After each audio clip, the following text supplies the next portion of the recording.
kill me for the music.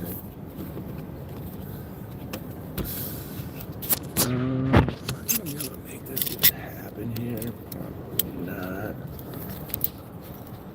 Oh, I guess it would kind of work like that. Okay. Bear with me. I'm trying to mount.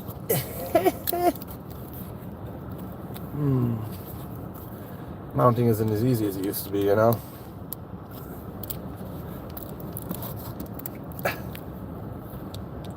People just aren't mounting like they used to, you know? All right. Let's freaking get safe. Number one thing about sales, you gotta be safe, because if you're not freaking safe and you're not alive, you certainly aren't gonna sell anything. All right, it's Saturday. In business, every business has to sell one way or another. Has to either get involved with a customer base. Either you meet them directly. I hope my GPS doesn't flip the whole time. That would be terrible. I really don't know where I'm going. It is what it is. So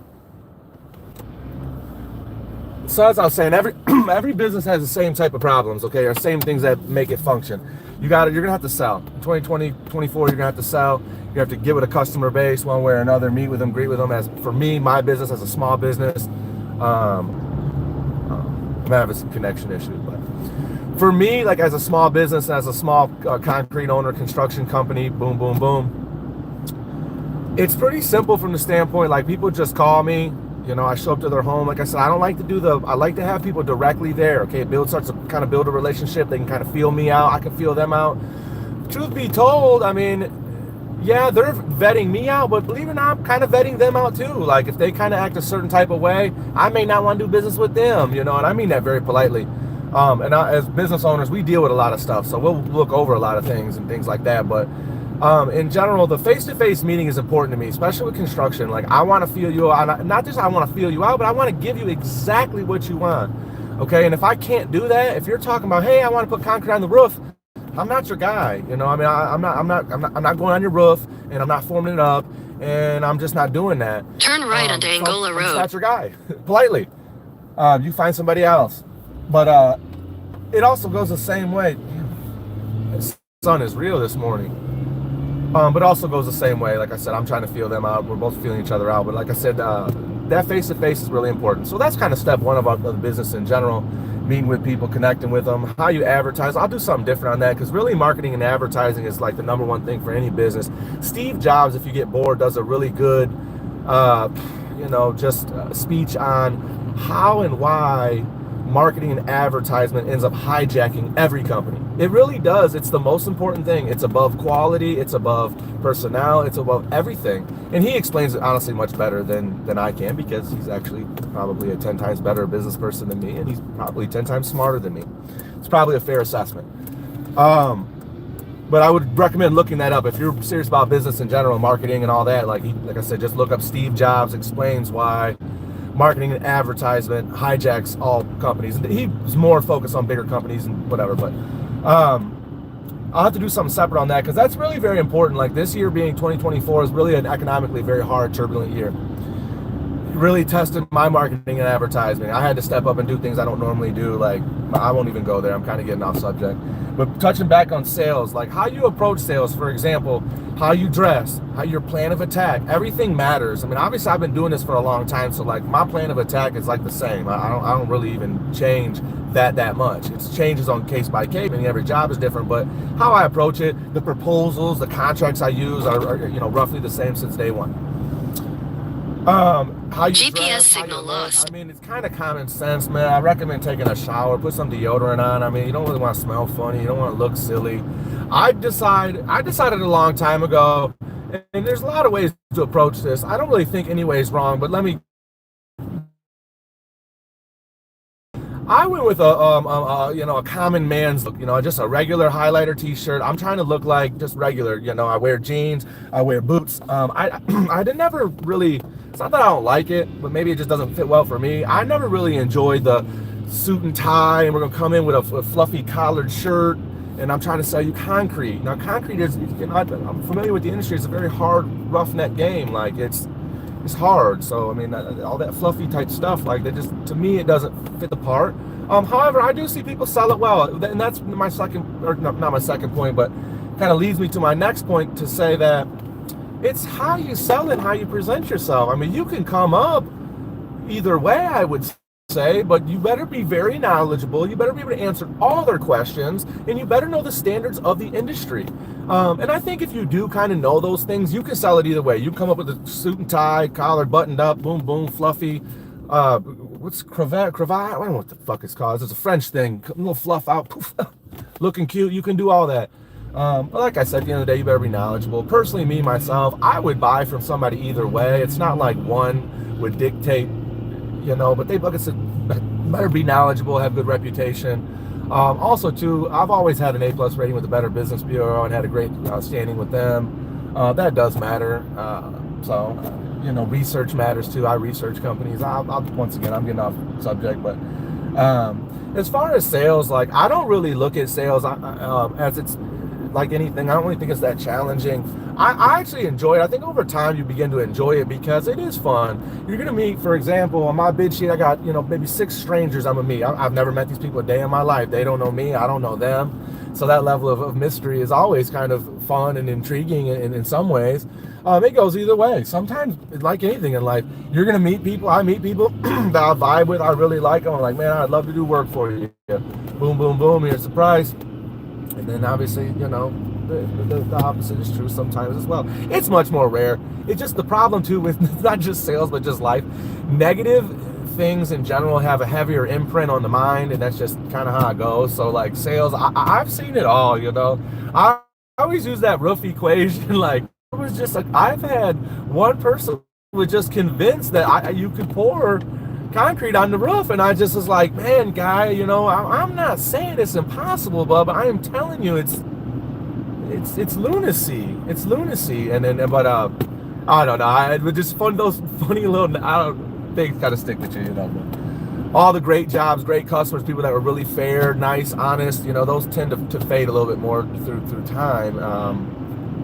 But not really. I mean, I still remember them. I've got really lethal memory, and that's why I was maybe, do fairly well at business.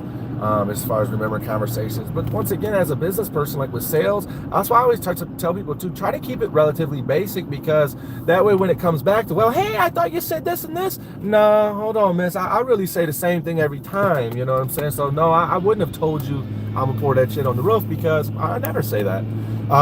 So just try to stay to like fundamentals and basics. That's why I've really learned the hard way, like especially with sales, man. It's basic. Like less is always more, and it's kind of crazy how that ends up being true with a lot of things in business, or things that I've done in business as far as production. As far as business too, you're gonna have to be able to compartmentalize. I think I said that right. Compartmentalize, meaning like, okay, you have your marketing and advertising, you have your production, you have your I don't know, man, customer service, you have receiving calls. Calls are, actually, believe it or not, take up a lot of time as a business. I'm receiving calls every day of potential clients. I get people, once I give a proposal or give a proposal to somebody, which is just proposing that I could do this work for you for this amount of money. People will call back, say, hey, I like the proposal, Justin. I like what I heard. I like the numbers, man. Let's move forward. And you got to attend to these people quickly. I mean, so the calls are very important, believe it or not. I think that's why a secretary or having a running mate or somebody, I've been very blessed throughout my life, not to get off subject, but I've just been blessed to have my lovers and my wife. I'm a widower, of course, so like, but my wife, helped run my business for many, many years. And honestly, I'm not trying to even go there and get sentimental, but without the love and care and physical help of a woman keeping me dialed in, I wouldn't even run business. I wouldn't even pretend that I could do it. I wouldn't even waste my time, to be quite honest with you. And to be, it's funny but not funny, but I've had luck too. Obviously my wife died. It was, a big period of grief and things like that. But once I did, and I was the type of person, I knew eventually that I would have to get back with a woman. I wasn't going to live the rest of my life alone. I just couldn't do it. I'd lost my wife. I was 30. January 7th, 2020 was 3 days after my 30th birthday. So I was like, almost 20 in my late I was 30 years old. So there was no way I could really conceive not living the rest of my life alone. So, but I guess I said that to say this. I had like even girlfriends that were maybe only, with my business, with me, I don't know, 6 months, a year, so shorter period of time. They actually stepped up. I'm gonna tell you this truthfully. Even women that maybe don't love you or have as big of a connection with you will actually still like help you run your business. Like women love business. They love helping with business and being involved, making calls, doing these type of things, being interactive. I mean, they thoroughly enjoy it. So I mean, it's something I've always, been blessed to kind of take advantage of it and help guide things, because you're going to need help along the way, man. I know a lot of people, business owners, will tell you that, without them, they do it all. They're just like, shit. And all that shit does sound good, and it's cute, and it sounds good to have motivational speeches that I'm a dog and believe in yourself, and I'm with it. You should believe in yourself. Hello, Trevor Meese. I don't know if I'm sure I'm butchering that. So it's good to have that mindset and be confident in oneself, but at the end of the day, man, you're never really doing it by yourself, bro. And you're like, you will collapse. You will collapse mentally, physically. Take it from a widower who's has some mental and intestinal fortitude. You will collapse if you do it or even attempt to think that you can run a business by yourself. You will need support and help from others. So I've been lucky to pull from women and things like that. Ironically, of course, my mother. I'm really raised by, I want to say a single mother, but my mother did a great job having a man in my life. So I was raised. I hate the word stepdad. I really don't want to say it, but I was kind of raised by a single mother, kind of, but that's very unfair statement. But I guess in general, we grew up in poverty and life was hard, you know what I mean? So we were very tied in as a family. But my mom's always, long story short, my mom's always been like my #1 supporter, man. Like, I coach kids. I'm getting way off subject. We ain't even talking about sales right now. But I coach kids. It's really my passion in general. Basketball. I was blessed to be an assistant coach and went back-to-back state titles with the Rogers Rams girls program. It's by far the most proudest accomplishment that I was part of, or I could say that I was, slightly part of. I don't take a lot of credit. The credit goes to the kids. What they did was amazing. I didn't make a single shot. I didn't make a single free throw. I ain't block a shot. I ain't defend nobody. I didn't get a rebound and dish and kick it out to nobody. I think everybody matters on a team, and all the 15 girls are, I'm just throwing numbers out there. I'd have to, anyways, every girl that contributed, really deserves high praise. And every coach and everybody that's involved, all our administration, all our teachers, all the community, but I don't want to get too far off the beaten path. Man, that sun is real today in Toledo, Ohio at 7:30 in the morning. But yeah, I guess I got off subject a little bit, but that's really my passion. And I guess I said that because really even my mom shows up to games that I coach, man. Like that doesn't really let you know how much mama really loves the boy. But like I said, now, and I've always soaked it up, man. I've always been one to take the support, and run with it and be blessed to have it, more than anything. And I try to reciprocate and help and support and love my family in the best way I can. Man, I ain't gonna lie, I just caught like a bad angle of the sun, and it is just bad right now. It's borderline distracting. Yeah, it's borderline distracting. But I guess let me try to get back on sales and things like that, because it is a sales day for me. We're going to Toledo for this one. I actually, tell you the truth, if you're familiar with this area, I'll just kind of, because really if you're going to sell, gotta know your area. You got to really know. I say this, I hate when people are like, well, I got a target area and a target audience. No, I really don't. I target all audience. I target all the areas. I'll pull up. I don't care about if you're rich, poor. I really don't care. I don't have a target audience. Everybody got concrete. Everybody gonna step on, I guess my point is you got to know your area. I love the Toledo area. Like, I advertise in all areas. I'll talk about a couple small areas that I stay away from. Maybe later, because I'll try to stay positive on this video in general. But here's some great areas that I recommend. I mean, Toledo's good. Toledo's been around for a long time. It's by far one of the oldest cities. A lot of development, a lot of concrete, a lot of shit that's breaking down, new developments, all of the above. So Toledo's great.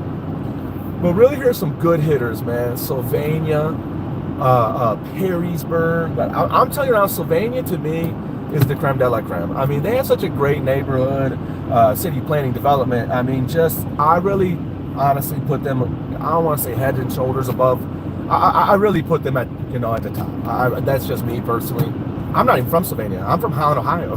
I'm not, we're a little small of a community. I'm not going to get into art. We have some things that are plaguing us a little bit that I'm not going to get into. Still a great community. I advertise in Holland as well. We do decent work there. Waterville, White House, great areas to be in. Strongly recommend. Those are probably the top hitters, honestly, other than just obviously general advertisement. Like I said, I don't have a target audience. I'll pull up to anybody. I don't have a target, customer base or none of that.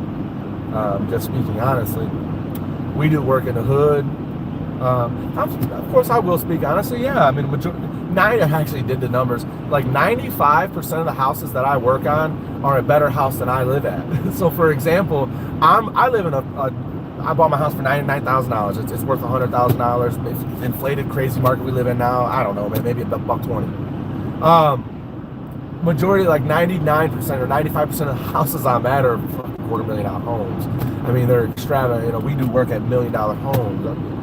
Like, more often than not, not more often than not, like I said, 95 to 99% of the time, we are working at a six-figure home. I mean, politely, those are the type of people that have the money to buy a driveway, buy a patio, do this, that. I would say this, middle-class people typically, honestly, are buying concrete out of necessity. They're not really typically buying because they just want concrete or they just be wanting to waste their money. First and foremost, I'm not trying to vent a lot. Don't ever buy a Samsung product. I bought a Samsung, the 23 Ultra, got convinced that I had a $50 burner phone before that. And here's the problem, like, this phone doesn't work. It does a chip malfunction. And it fucks with the GPS, and my GPS won't work. Certain functions of the phone won't work. Well, and it literally did that like day one. I literally turn around, going to the store and like try to return it. They're like, nope, it's just not what we do. You can't return at the store. Here's a couple phone numbers. Can't do nothing for you. Boom, boom, boom. And then, long story short, I got stuck with the phone. I gave him about $2,000, and I'm stuck with the, booty ass Samsung phone. So, I'm getting ready to pull up to my first one. I hope this was fun, or hope some people liked it in general. I'll do more things on sales. Like I said, I can't run a GPS and have this going. Like this Samsung brand new 23 Ultra, brand new phone, very expensive phone, is so trash. It can't even run a GPS in a live. So it's kind of pathetic in nature, but I've had issues with this phone since day one, like I said, and Samsung, and then just refused. It's really just Samsung refused to give me a new phone, and it's kind of an amazing thing. I was like, wow, so you can spend $2,000 with Samsung, get a brand new phone. I had a $50 burner. I could do lives. I could do all types of shit at the same time. This was a $50, like an A52 piece of shit phone. But yeah, I could do everything with it, and I buy this brand new. So you can buy a $1,500 phone, $2,000 phone. It doesn't work. Have a chip malfunction. Because I took it to iBreak It, you fix it, buy it, whatever the hell it was. And they're like, oh, we can't even work on this, but this got a broken chip or whatever. Because I actually had a very, very small chip in the screen, and I was like, I'll just get a new screen. Boom, boom. Hopefully it'll function better. And they're like, they wouldn't even work on either. So I don't know. I'm getting off subject though, but I gotta turn it off, man. I gotta.